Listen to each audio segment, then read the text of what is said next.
You started doing that. Well, that had to be with him in the recent years. You just said 2021. You started doing them and meeting them, boom, boom.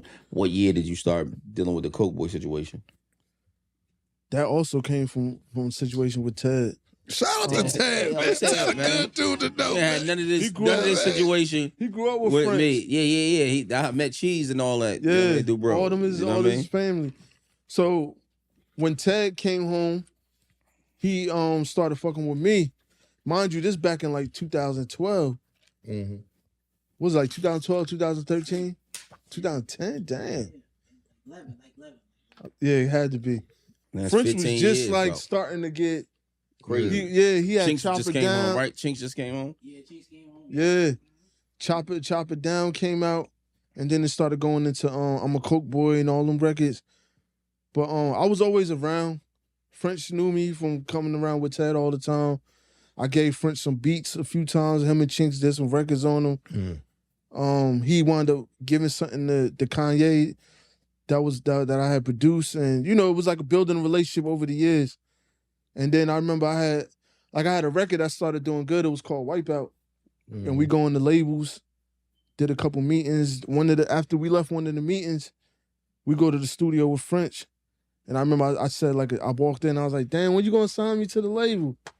And he was like, I got you. So he, a year went by. I think it was like a year.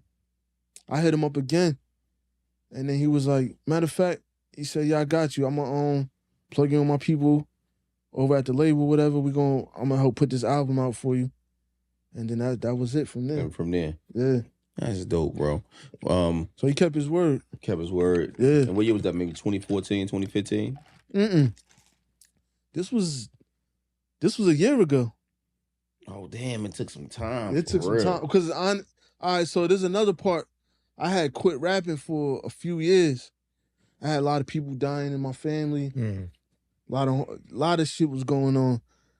And it kind of like strayed me away. I started making money doing other stuff. So I was like, Chinks had passed. And then I remember Dirk's manager, his name Chino, OTF Chino, he was helping me out, helping me and Ted out. I was doing the merch for Dirk and all that. And then he got killed. And it was like, damn, all the people that's helping me, they dying or something fucked up happening. Right. So I kind of steered away from it a little bit. And then 2021 was like, 2021 going into 2022 is when I really came back like, yo, I'm gonna take this shit serious. And I went real consecutive for like 2 years straight. And then that was when French was like, all right, now I can take you serious. Yeah. Before it was always like, I'll do a record. It don't do what I wanted to do. Do another video like 6 months. Like when you working like that, it's like you never gonna catch fire. Yeah, how can you? You gotta keep hitting them like this. And then the attention span's so short now. And then when you finally drop something that catch, they're gonna go back and see all the records and then they're gonna fuck with you. So let's go back. Let's go to more current things, right? We just did a live, right? On a live, GL was talking about women courting men. At this stage of the game, in this place in your life, right? How do you feel about, dealing with a woman? Does she gotta come holler at you? You gotta holler at her? And if y'all are hollering at each other, well, how does the dating situation go? You courting her from the rip? She gotta do her part, or it's all you? I mean, I'm old school in that sense. Like, cause I always watching the old heads when you growing up, they tell you like, take a chick out, chick supposed to come live with you, you don't live with a chick. Yeah. Supposed to be the breadwinner, all of that is what I seen growing up. Right. From the old heads. So you still kind of like the old heads. Yeah, so that always kept with me. So ain't no 50-50 with you? Nah, I mean, if a chick is willing to be a team player and do things like that, then there's nothing wrong with it. But I guess I'm saying like I don't want to jump into a situation and a chick taking me out on a date, taking me shopping. Shit. I don't know. I feel like that's something that come on with time as you in the relationship. Like I don't want to start off like that because I feel like that's a bad way to start a relationship off. Because now the female feel like she controlling you after that. So you tricking Tony then? Nah, not tricking. But I'm saying like, I'm like that with everybody though. Like if I go out with one of my bros or whatever, I'm like, I got it. Or we switch. Like he might be like, yo, I got it this time. I got it. You know what I mean? I always been a person where I didn't want nobody doing everything for me. I had bad experiences in the past where a chick would buy me something, and then as soon as I break up with her, she like, let me get those Jordans back. Oh, like, nah. I throw them shits over the bridge. But if they like to use the whole saying to the table. If you bring the whole table to the table, what do you need her to bring to the table? It's not even that. It's that like I show her what I'm capable of, and then now if the female is supposed to make you better. So if I'm bringing this, I got this amount of income coming every month. I got this type of crib. I got this type of car. If I mess with like when you meet a chick, she's supposed to upgrade you, like help you upgrade to where now you're doing even better. Yeah. So it's like LeBron, he ain't need certain players on the team, but when they come over there, they even better now. He's still gonna be LeBron with or without them. Why you had to say LeBron though? He's saying it right now, nigga. You saying that's my guy right there. He's saying it right. That nigga's some hating ass nigga, bro. He a fucking LeBron hater, bro. Yeah, he a LeBron hater, man. Come on, man. He a look. Come on, man. We got a whole segment that went viral. Him hating on Bron. Nah, me tell. I'm a truth teller. Who we had on? who he was going back and forth Manolo with? Rose. Manolo Rose. He was going back and forth. I'm a LeBron truth teller, but no, you a LeBron hater, nigga.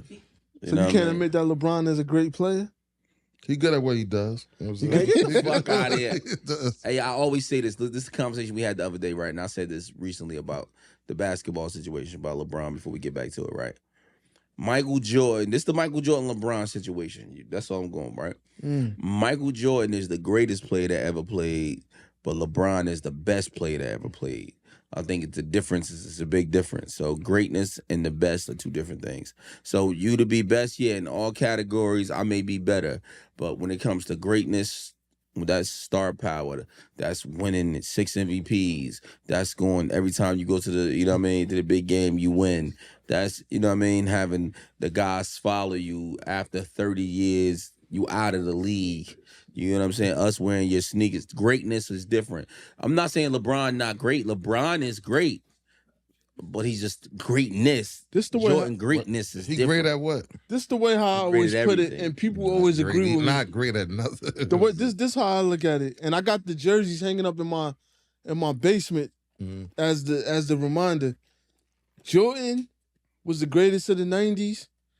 Then I got Kobe, who was the greatest of the 2000s. And LeBron is the greatest of the 2010s and up. That's facts. Well, I always tell niggas this, like, y'all always call Kobe great. I'm a Laker fan, so I always call Kobe great. Great. Kobe, one of the greatest. He great. I love Kobe. LeBron beat him in every statistical category. Fact. I said 1.